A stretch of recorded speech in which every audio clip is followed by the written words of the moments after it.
বিএনপির ভারপ্রাপ্ত চেয়ারম্যান তারেক রহমান কর্তৃক ঘোষিত রাষ্ট্র সংস্কারের ৩১ দফা বাস্তবায়নের লক্ষ্যে শেরপুরে লিফলেট বিতরণ করা হয়েছে। রবিবার সন্ধ্যায় সদর উপজেলার বাজিতখিলা বাজারে সাধারণ ব্যবসায়ী ও সর্বসাধারণের মাঝে লিফলেট বিতরণ করেন জেলা বিএনপির যুগ্ম আহ্বায়ক ও সদর আসনের ধানের শীষের মনোনয়ন প্রত্যাশী ডাক্তার সানসিলা জেবরিন প্রিয়াঙ্কা।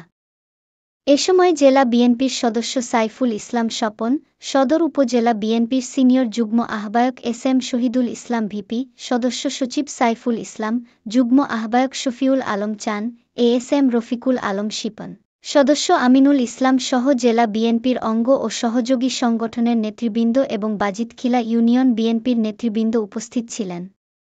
আমি আজকে বাজিতখিলা ইউনিয়নে এসেছি।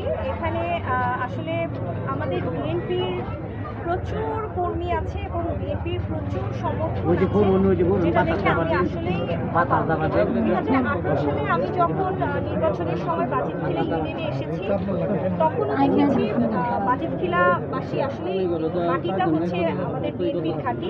আমি বিশ্বাস করি বাংলাদেশে কোনো মানুষই পিআর পদ্ধতি চায় না, কোনো জনগণ চায় না। কারণ আমাকে আপনারা দেখুন, আমি একজন প্রার্থী হিসেবে দাঁড়াবো, আমার সাথে আরও অনেক প্রার্থী থাকতে পারে।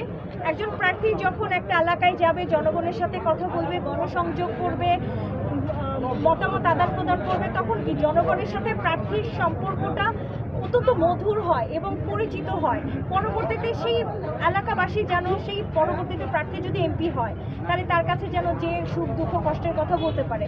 আর পিআর পদ্ধতিতে কি কোনো ক্যান্ডিডেটকে জনগণ চিনল না, পরবর্তীতে একটা সরকার যখন গঠন হলো, সরকার সেই ক্যান্ডিডেটকে এক সিলেকশন করে দিল, এতে করে কি জনগণের সাথে প্রার্থীর কোনো সম্পর্ক থাকলো না। এরকম ভোট কি আমি আপনাদের কাছেই জানতে চাই, এরকম ভোট কি আপনারা কেউ চান? প্রার্থীকেই চিনেন না। আসলে বর্তমান জামাতের যে অবস্থান সেটা দেখে আমার খুব দুঃখ হয় যে আসলে জনসম্পৃক্ততা থাকা খুবই দরকার, যেটা বর্তমানে তারা কেনই পিআর পদ্ধতি করছেন চাচ্ছেন আমি জানি না। তবে আমি মনে করি বাংলাদেশের জনগণই এই পদ্ধতিকে সহজে মেনে নেবে।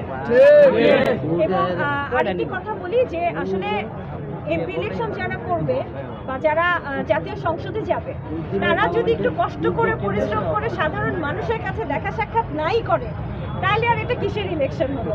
ঠিক আছে, তো আমি মনে করি যে আমি এই এলাকা, আমি পুরো শেরপুর সদরের সকলেরই সন্তান হিসেবে সন্তানের দাবিতে আমি বাজিতখিলাবাসীর কাছে আমার অনুরোধ থাকবে, আপনারা আপনাদের সন্তানকে ভোট দিবেন, ধানের শীষের প্রতীকে ভোট দিবেন, দেশনায়ক জনাব তারেক রহমানকে ভালোবেসে, দেশনেত্রী বেগম খালেদা জিয়াকে ভালোবেসে।